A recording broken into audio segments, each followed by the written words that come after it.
Highway 16, British Columbia, Canada. A 724-kilometer stretch of road cutting through the Pacific Northwest wilderness. The locals call it the Highway of Tears. And once you understand why, that name will never leave you. Since 1969, dozens of women and girls have disappeared along this highway. Some were found, most were not. This is not a story about one victim. This is a story about a road that has been taking people for over 50 years, and a road that to this day has never given up all of its secrets. Highway 16 stretches 724 kilometers through dense forest. No streetlights. No emergency call boxes, no civilization visible for miles. Just trees pressing in on both sides, fog rolling low across the pavement, darkness swallowing everything beyond the tree line. For the women and girls who went missing here, hitchhiking was not a choice. It was survival. There was no public transportation, no alternatives. The highway was the only option, and someone out there knew that. The first disappearance was in 1969. A young woman vanished without a trace. Law enforcement treated it as an isolated incident.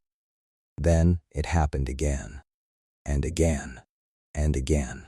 Each case filed separately, each family left alone, nobody connecting the dots, nobody asking the question that needed to be asked. Why do women keep disappearing on this specific road? It took decades before anyone in authority admitted something was deeply wrong on Highway 16. Decades of families screaming into the void. Decades of indigenous communities being ignored. The victims were overwhelmingly indigenous women and girls, some as young as 15.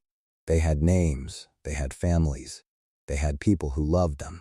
They were not statistics. They were human beings who stepped onto a road and never came home. For decades, their cases received less attention and fewer resources than any other missing persons cases in the country. Their families watched other cases get wall-to-wall coverage while their daughters disappeared into silence. They held vigils anyway. They marched anyway. They refused to let their loved ones be forgotten. The highway as a whole has never been fully solved. How many people were responsible? Were there multiple killers over different decades? Nobody knows. And that uncertainty is its own kind of horror. In 2015, the Canadian government launched a national inquiry into missing and murdered Indigenous women. The final report called what happened here genocide. Not isolated incidents. A genocide. Facilitated by institutions that were supposed to protect everyone equally. Today, Highway 16 still exists. The fog still rolls across the pavement. The forest still presses in on both sides.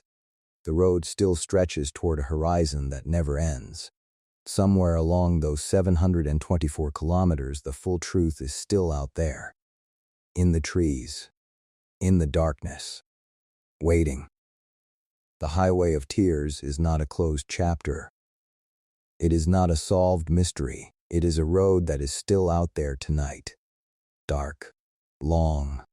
Silent. And the answers it is hiding have never fully come to light.